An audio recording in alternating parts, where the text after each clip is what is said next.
Greetings and salutations, friends, and welcome back to some more Warhammer lore. Today we're taking a look at the Forest Goblin.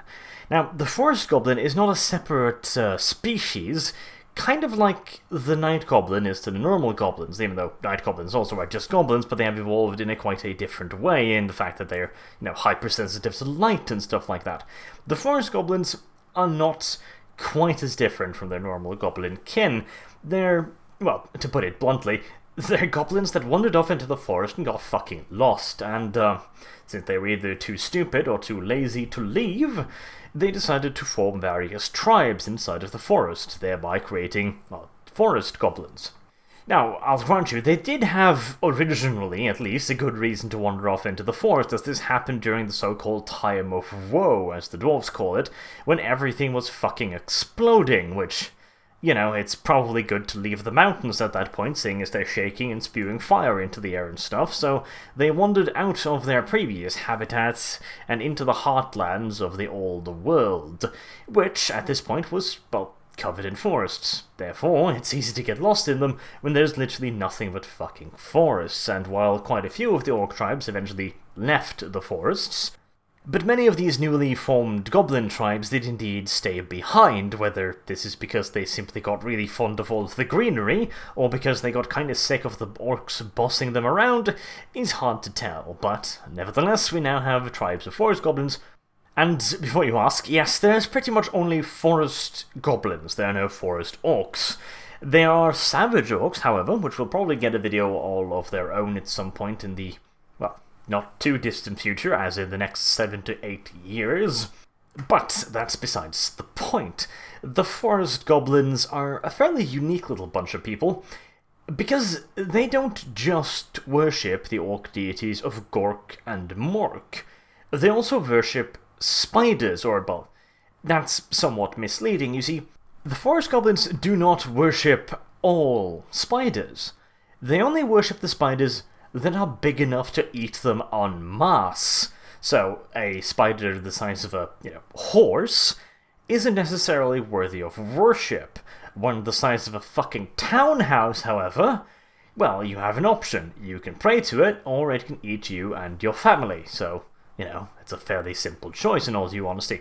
However, this didn't used to be, well, common knowledge. When the forest goblins first started wandering off into the forest to look for adventure and, get away from the orcs who were also eating them, they were frequently fed upon by the various inhabitants of said forest.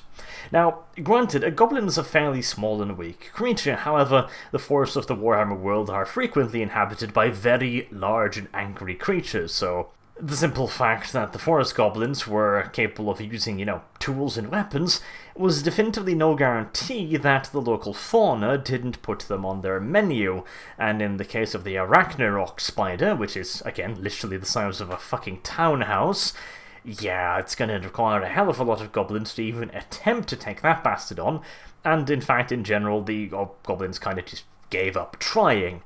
They will try and steal spider eggs, however, and then try and tame them to use them both as mounts and as a food source. Generally speaking, the smaller, more succulent spiders are turned into food.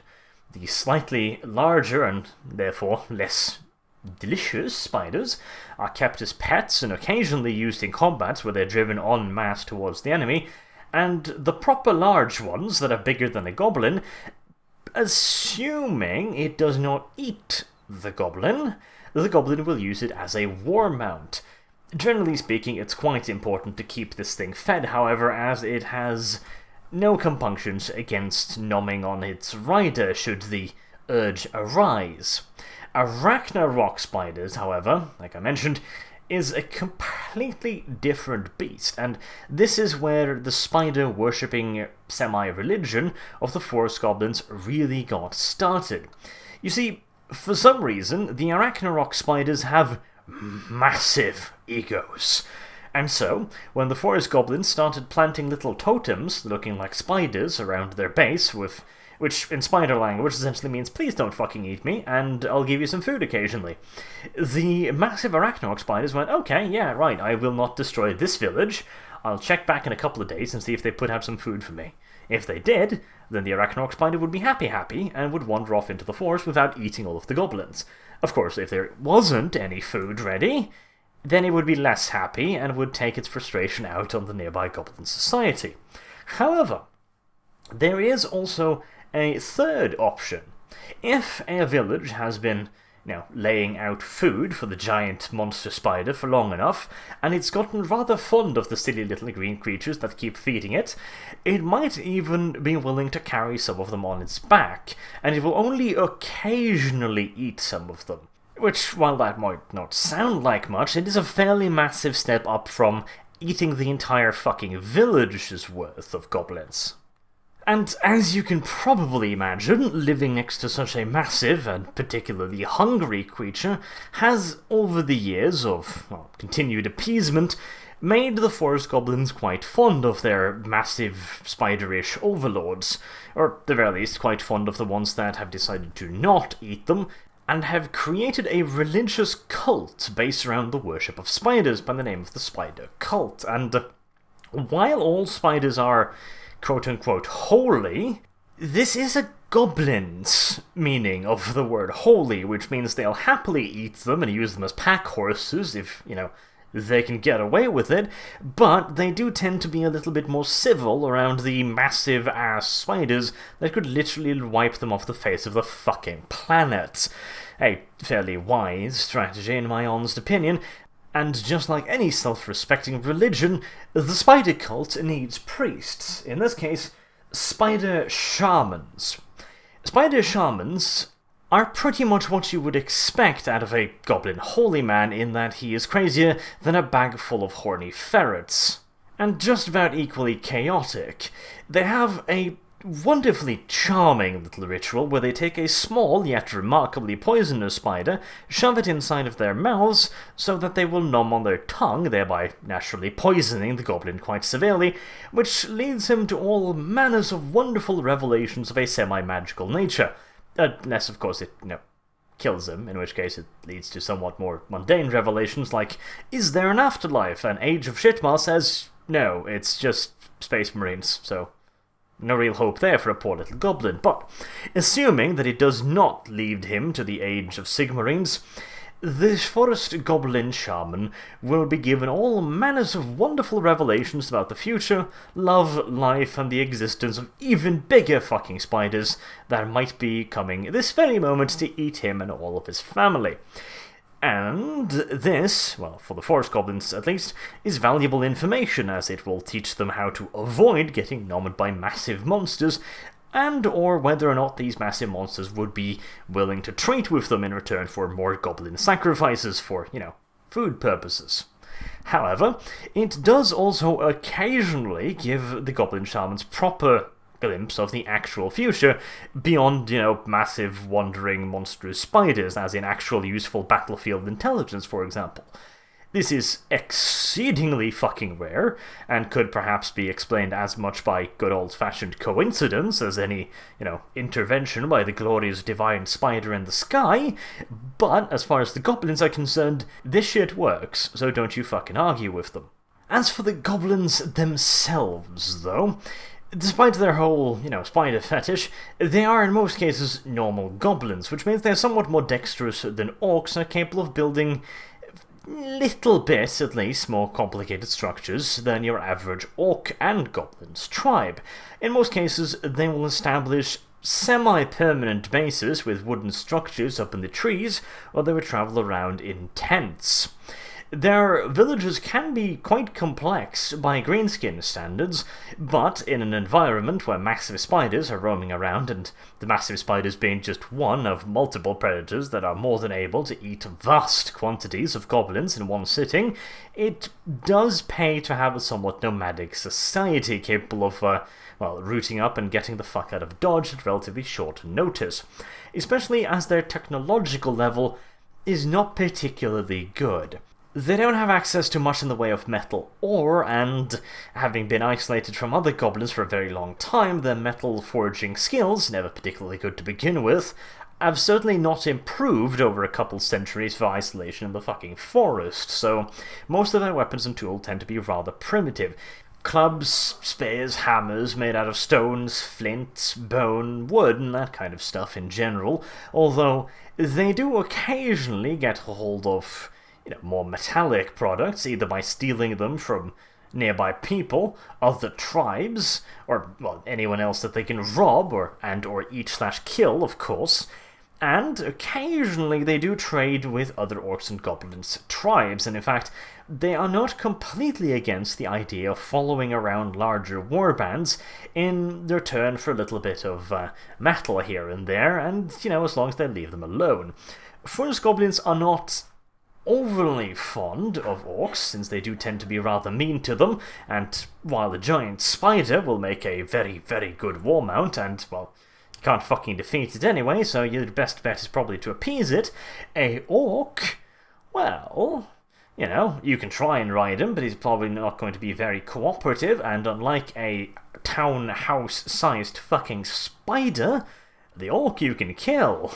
And orc flesh is quite the delicacy amongst the forest goblin tribes, so, as you can probably understand, they're far more inclined to deal with their former masters in a somewhat hostile manner.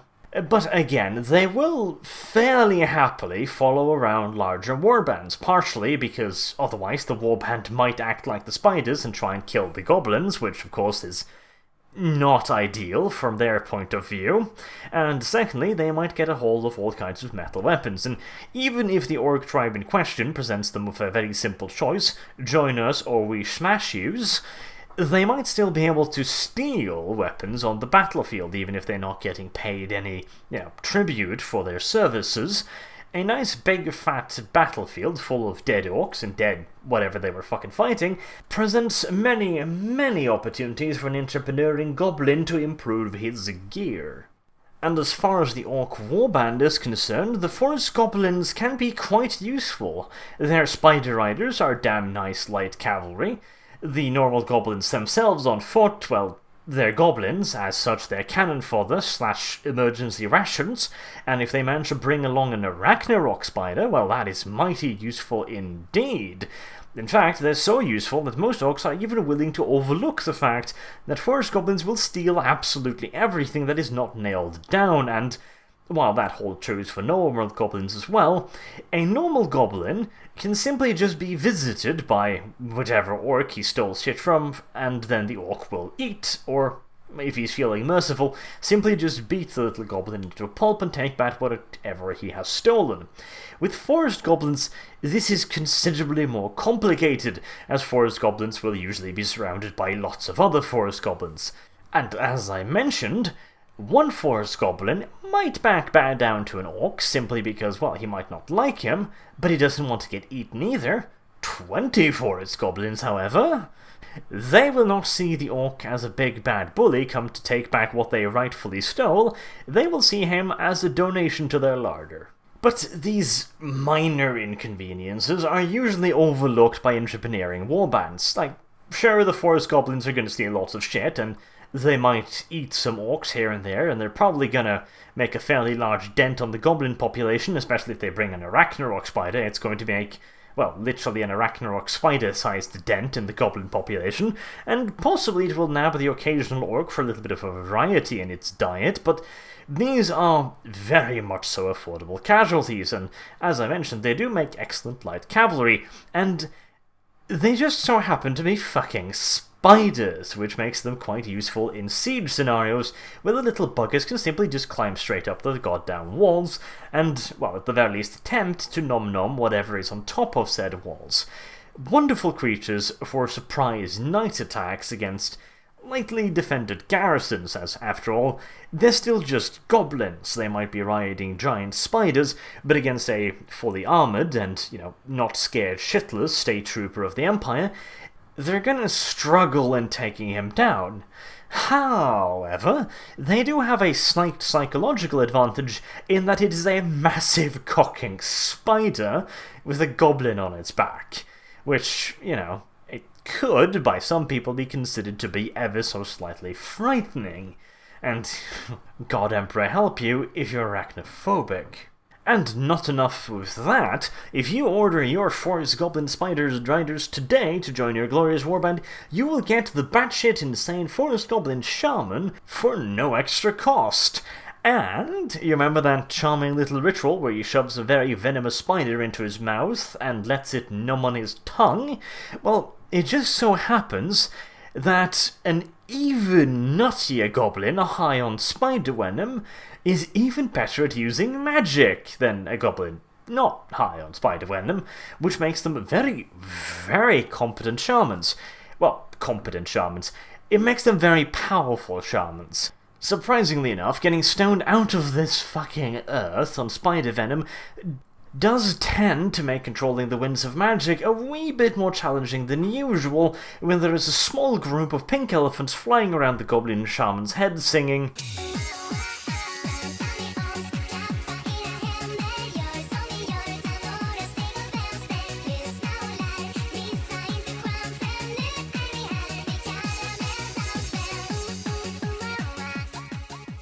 You can see how that would be remarkably distracting. And seeing as this is greenskin magic, which is known for being particularly stable even at the best of times, the potential consequences of said distraction could be, well, downright hilarious if you're lucky, or just violently explosive if you're unlucky.